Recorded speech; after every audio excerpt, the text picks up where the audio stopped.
راجع ہوں۔ ناظرین، جب امام علی علیہ السلام شہید ہوئے، جب امام علی علیہ السلام خبر حضرت عائشہ تک پہنچی ہے تو انہوں نے فوراً سجدہ شکر ادا کیا۔ سجدہ شکر ادا کرنے کے بعد انہوں نے ایک شعر پڑھا۔ اگرچہ علی جتنا بھی دور تھے وہ کوئی مسئلہ نہیں ہے، لیکن علی کے قتل کی خبر جو غلام لایا ہے اس کے منہ میں خاک نہ ہو۔ ام سلمہ کی بیٹی زینب وہاں پر موجود تھیں۔ انہوں نے جب دیکھا نا کہ حضرت عائشہ کی یہ رفتار، یہ گفتار، انہوں نے خوشی کا اظہار کیا اور شعر پڑھ رہے۔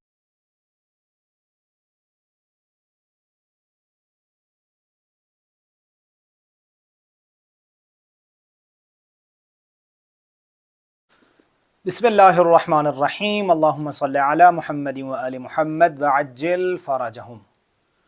ناظرین، جب امام علی علیہ السلام شہید ہوئے، جب امام علی علیہ السلام کو ضربت ماری گئی اور جس ضربت کی وجہ سے امام شہید ہوئے، تو جب آپ کے قتل کی یہ خبر حضرت عائشہ کو پہنچتی ہے تو حضرت عائشہ نے جیسے سنا کہ آپ قتل کیے جا چکے ہیں تو فوراً انہوں نے شکر کا سجدہ ادا کیا۔ یہ میں بات اپنی طرف سے نہیں کر رہا، بلکہ اہل سنت کے ایک مؤرخ ہیں جن کا نام محمد ابن جریر طبری ہے۔ انہوں نے کہا کہ جب امیر المؤمنین علی ابن ابی طالب علیہ السلام کو شہید کر دیا گیا اور آپ عبد الرحمن ابن ملجم ملعون کی تلوار کے وار سے شہید ہوئے، یعنی قتل کیے جا چکے، تو جب یہ خبر حضرت عائشہ تک پہنچتی ہے تو انہوں نے فوراً سجدہ شکر ادا کیا۔ سجدہ شکر ادا کرنے کے بعد انہوں نے ایک شعر پڑھا۔ وہ شعر کیا تھا؟ وہ شعر یہ تھا، غور کیجئے۔ شعر پڑھتے ہوئے کہتی ہیں کہ فَأَلْقَتْ عَصَاهَا وَاسْتَقَرَّتْ بِهَا النَّوَى كَمَا قَرَّ عَيْنًا بِالْإِيَابِ الْمُسَافِرِ۔ اس شعر کا ترجمہ نہیں کروں گا، فقط خلاصہ اور کنایہ عرض کروں گا۔ اس شعر کو پڑھتے ہوئے انہوں نے کہا کہ علی کی شہادت کی خبر، شہادت تو میں کہہ رہا ہوں، یعنی علی کے قتل ہونے کی جو خبر ہے اس نے میرے دل کو آرام اور میرے خیال کو راحت اور میری آنکھوں کو روشن کر دیا ہے۔ یعنی امیر المؤمنین کا قتل، امیر المؤمنین کا دنیا سے جانا کسی کے لیے اتنا بھی خوشی کا باعث بن سکتا ہے، یہ آپ لوگ سوچ سکتے ہیں۔ اور پھر انہوں نے ایک سوال کیا کہ کس نے امیر المؤمنین کو یعنی علی علیہ السلام کو قتل کیا ہے؟ تو جواب میں انہیں کہا گیا کہ عبد الرحمن ابن ملجم مرادی ملعون نے انہیں قتل کیا ہے۔ پھر اس کے بعد انہوں نے ایک اور شعر پڑھا۔ جب انہیں کہا گیا کہ آپ کو قتل کرنے والا یہ شخص ہے تو پھر اس کے بعد انہوں نے ایک اور شعر پڑھا۔ وہ شعر یہ تھا کہ فَإِنْ يَكُ نَائِيًا فَلَقَدْ نَعَاهُ غُلَامٌ لَيْسَ فِيهِ التُّرَابُ۔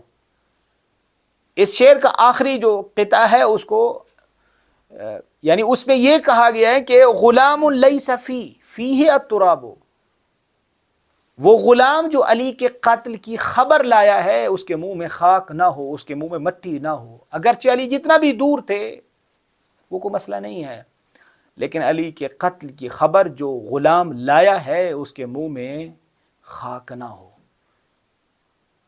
جناب ام سلمہ کی بیٹی زینب وہاں پر موجود تھیں۔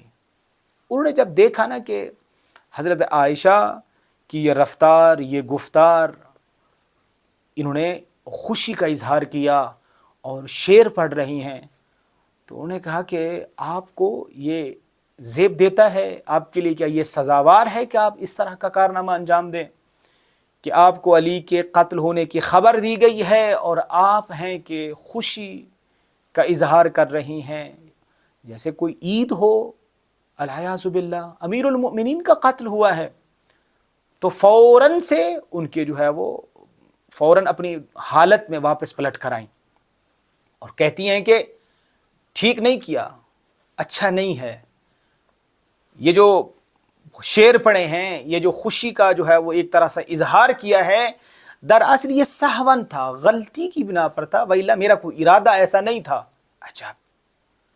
اور پھر اس کے بعد کہتی ہیں کہ اگر کوئی دوبارہ دیکھے، یعنی تم مجھے اگر دوبارہ دیکھو میں نے اس طرح کے شعر پڑھے ہیں یا اس طرح کا کوئی اور کام انجام دوں تو پھر آپ مجھے تذکر دیں کہ اس طرح کا کارنامہ انجام نہیں دینا چاہیے، اس طرح کی دوبارہ کوئی چیز نہیں کرنی چاہیے۔ یعنی امیر المؤمنین علی بن ابی طالب، وصی مصطفیٰ، برادر پیغمبر خدا صلی اللہ علیہ وآلہ وسلم، اس کائنات میں رسول کے بعد سب سے افضل ہستی کا قتل ہوا ہے، اور حضرت عائشہ اس ہستی کے قتل پر اس قدر خوشی کا اظہار کر رہی ہیں۔